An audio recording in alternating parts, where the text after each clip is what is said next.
My dear student, মৰমৰ ছাত্ৰ ছাত্ৰীসকল, অসমীয়া ইউটিউব চেনেললৈ তোমালোক সকলোকে স্বাগতম জনাইছো।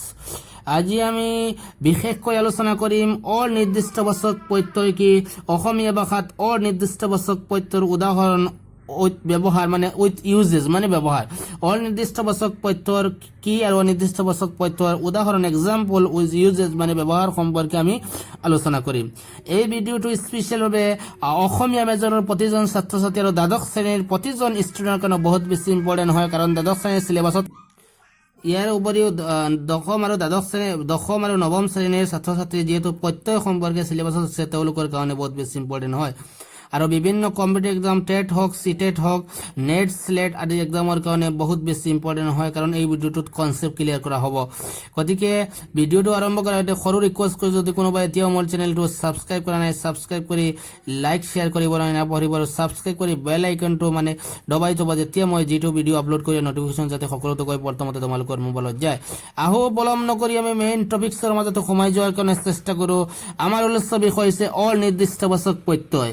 অনিৰ্দিষ্টবাচক প্ৰত্যয়নো কি?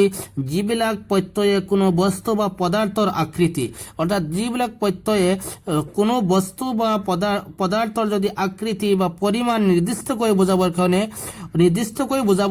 বা নিৰ্দিষ্টকৈ দেখুৱাব নোৱাৰে, অৰ্থাৎ যিবিলাক কোনো বস্তু বা পদাৰ্থৰ আকৃতি যেনেকুৱা নিৰ্দিষ্টকৈ দেখুৱাব পাৰে তাক কোৱা হয় নিৰ্দিষ্টবাচক প্ৰত্যয়, আৰু যিবিলাকে নিৰ্দিষ্টকৈ দেখুৱাব নোৱাৰে সেইবিলাকক কোৱা হয় অনিৰ্দিষ্টবাচক প্ৰত্যয়।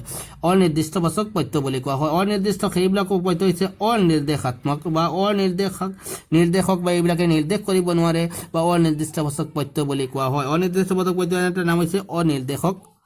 অসমীয়া ভাষাত অনিৰ্দিষ্টবাচক প্ৰত্যয়সমূহ হ'ল এক, চেৰেক, দিয়েক, মানবা। এক, চেৰেক, দিয়েক, মানবা হৈছে অসমীয়া ভাষাত অনিৰ্দিষ্টবাচক প্ৰত্যয়। তলত অসমীয়া ভাষাত অনিৰ্দিষ্টবাচক প্ৰত্যয়ৰ প্ৰয়োগ আমি উদাহৰণ ইয়াতে দাঙি ধৰিছোঁ। প্ৰথমতে এক, অনিৰ্দিষ্টবোধক কোনো সময় বা সংখ্যাবাচক শব্দৰ পাছত যোগ হয়। এক হৈছে অনিৰ্দিষ্টবাচক কোনো সময় বা সংখ্যাবাচক শব্দৰ পাছতে যোগ হয় এক অনিৰ্দিষ্টবাচক প্ৰত্যয়টো, যেনেকুৱা পাইছোঁ মা যোগ এক মাহেক, শত যোগ এক শতক যিটো পাইছোঁ।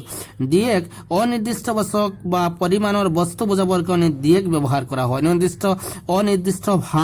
অনিৰ্দিষ্ট যিটো ভাৱ বা পৰিমাণৰ বস্তু বুজাবৰ কাৰণে দিয়েক ব্যৱহাৰ কৰা হয়, যেনেকুৱা পাইছে দিয়েক, গুটি দিয়েক, জন দিয়েক হৈ গ'ল। চেৰেক পাইছোঁ অনিৰ্দিষ্ট কম পৰিমাণ বস্তু বুজাবৰ কাৰণে আমি চেৰেক ব্যৱহাৰ কৰোঁ, যেনেকুৱা গোটা চেৰেক, জন চেৰেক। পাইছোঁ মান অনিৰ্দিষ্ট ভাৱ বুজাবৰ কাৰণে মান ব্যৱহাৰ কৰোঁ। অনিৰ্দিষ্ট ভাৱ বুজাবৰ কাৰণে আমি কি ব্যৱহাৰ কৰোঁ? মান। যেনেকুৱা মান পাইছোঁ দুটা মান, কেইটা মান, একুৰি মান। এটা হৈছে দুটা মান, কেইটা মান, একুৰি মান।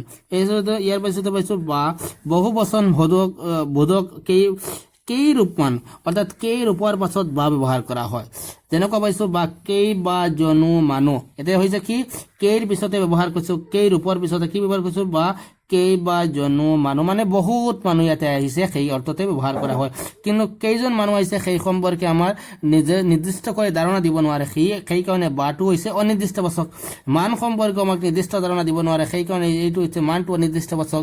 চেৰেকেও আমাৰ গোটা চেৰেক, জন চেৰেক এই সম্পৰ্কে কোনো ধাৰণা দিব নোৱাৰে, দিয়েকেও কোনো ধাৰণা দিব নোৱাৰে, একেও কোনো ধাৰণা দিব নোৱাৰে, সেই অৰ্থতে এইখিনি কোৱা হয় অনিৰ্দিষ্টবাচক প্ৰত্যয়ৰ বিভিন্ন প্ৰত্যয় বুলি কোৱা হয়। গতিকে আজিৰ ভিডিঅ'ত অনিৰ্দিষ্টবাচক প্ৰত্যয় নকৰি সেই সম্পৰ্কে আলোচনা কৰিছোঁ।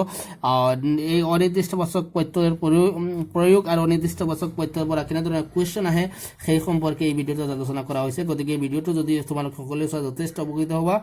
আজিৰ ভিডিঅ'ত ইয়াতে মানে সামৰণি মাৰিছোঁ। নেক্সট ভিডিঅ'ত বিভিন্ন প্ৰত্যয়ৰ সম্পৰ্কে যেনেকুৱা উদাহৰণ শ্বৰ্ট প্ৰত্যয় কেনেকুৱা হয় সেই সম্পৰ্কে আমি আলোচনা কৰিম।